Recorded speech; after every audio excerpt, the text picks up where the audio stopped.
तो ये कुछ समरी है। लीव इनकैशमेंट इस कर्मचारी को मिला 18,74,500, रिटायरमेंट ग्रेजुटी 25 लाख रुपए, कम्युटेशन ऑफ पेंशन मिला 25,64,394 रुपए और पेंशन बनी 71,720 रुपए।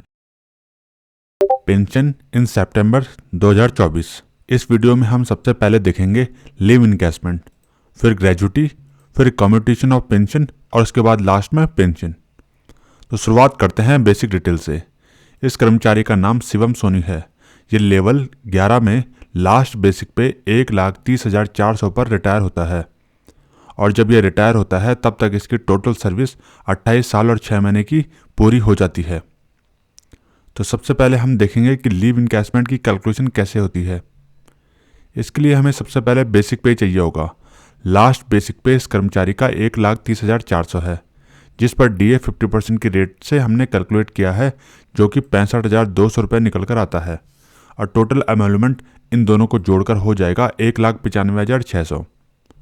जो लीव इनकैशमेंट का फॉर्मूला होता है वो आपकी स्क्रीन पर है। टोटल एमोल्यूमेंट को हम 30 से डिवाइड करेंगे और टोटल मल्टीप्लाई करेंगे जितनी लीव होती है। मैक्सिमम 300 लीव ही लीव इनकैशमेंट में दी जाती है।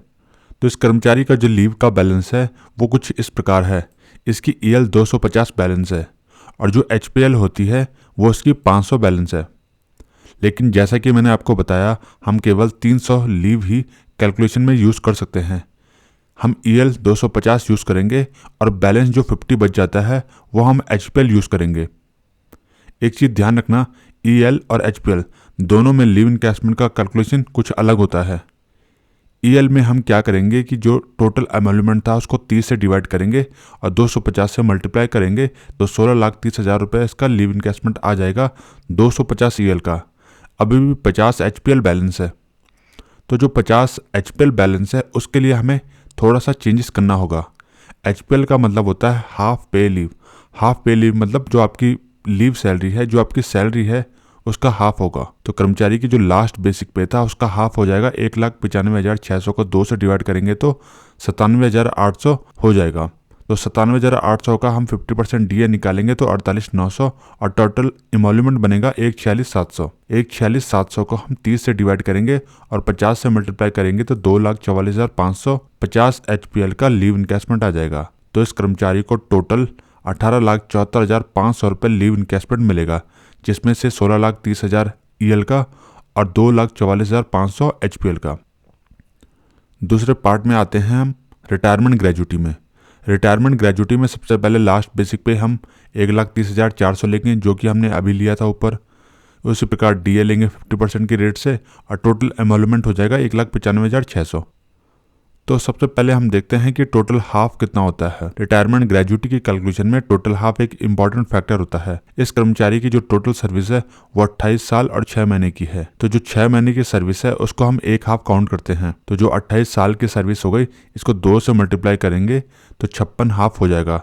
इस प्रकार टोटल 57 हाफ हो जाएंगे। तो रिटायरमेंट ग्रेजुटी का जो फॉर्मूला है वो कुछ इस प्रकार है। टोटल इमोल्यूमेंट का हम मल्टीप्लाई करेंगे टोटल हाफ से और उस पूरे टोटल को हम 1/4 से मल्टीप्लाई कर लेंगे। इस प्रकार इस एम्प्लॉय की 27,87,300 रुपये रिटायरमेंट ग्रेजुटी निकल कर आती है। तो एक चीज ध्यान रखिए, जो रिटायरमेंट ग्रेजुटी है उसकी एक सीलिंग लिमिट है, जो कि अब 20 लाख से बढ़कर 25 लाख हो गई है। यानी कि इस कर्मचारी को 27 लाख ना देकर केवल 25 लाख ही दिया जाएगा। अब हम तीसरे पॉइंट पर आते हैं, कम्युटेशन ऑफ पेंशन। कर्मचारी की लास्ट बेसिक पे थी 1,30,400 और आप जानते हैं जो बेसिक पेंशन होता है लास्ट बेसिक पे का 50% होता है, यानी कि 65,200 रुपए इसकी बेसिक पेंशन निकल कर आती है। अब हम आगे देखेंगे कि कम्युटेशन ऑफ पेंशन कैसे निकालते हैं। सबसे पहले है अमाउंट टू बी कम्यूटेड। तो जो बेसिक पेंशन है यानी कि 65,200, उसका हम 40% निकाल लेंगे तो 26,080 रुपये आएगा। इसे हम अमाउंट टू बी कम्यूटेड कहेंगे, यानी कि 26,080 रुपये। फॉर्मूला आपके स्क्रीन पर है। अमाउंट टू बी कम्यूटेड का मल्टीप्लाई करेंगे कम्यूटेशन वैल्यू से और उसका मल्टीप्लाई करेंगे 12 से। अब आप पूछोगे कि कम्यूटेशन वैल्यू कहाँ से आएगी। ये हमने एक टेबल बनाई है। कम्यूटेशन वैल्यू हमेशा एज के अकॉर्डिंग निकाली जाती है। कर्मचारी रिटायर होता है 60 की एज में, तो इसका कम्यूटेशन वैल्यू हम लेंगे 61 पर, यानी कि 8.194 पर। अगर ये कर्मचारी VRS लेता, फॉर एग्जाम्पल ये VRS लेता 55 की एज में, या फिर मान लेते हैं ये 56 की एज में रिटायरमेंट लेता या VRS लेता, तो इसका कम्यूटेशन वैल्यू होता है 8.512। हमेशा हम +1 करके लेते हैं। कम्यूटेशन वैल्यू हो गया 8.194। फॉर्मूले में हम वैल्यू रख देंगे। कम्यूटेशन वैल्यू है 8.194 और अमाउंट टू बी कम्यूटेड है 26,080 रुपये। तो हमारा टोटल कम्यूटेशन ऑफ पेंशन का अमाउंट आएगा 25,64,394 रुपये। अब हम अपने नेक्स्ट पार्ट में आते हैं पेंशन में। लास्ट बेसिक पे थी कर्मचारी की 1,30,400, बेसिक पेंशन हो जाएगी 65,200। इस पर हम डीआर निकालेंगे 32,600 और इसकी नेट पेंशन बनेगी 97,800। लेकिन आपने ध्यान दिया होगा कि इस कर्मचारी ने अपनी पेंशन को कम्यूट करवाया है, तो कम्यूट करवाने के बाद इसकी पेंशन का अमाउंट कम हो जाएगा। बेसिक पेंशन थी 65,200, 40% ये कम्यूट करवा चुका है यानी 26,080 का, तो इसका 60% बैलेंस बचता है 39,120 रुपये। अब हम डीआर निकालेंगे 50%, लेकिन ध्यान रखना कम्यूटेशन करवाने के बाद भी जो डीआर का अमाउंट होता है वो ओरिजिनल बेसिक पर ही निकाला जाता है, यानी कि 32,600 रुपये आएगा।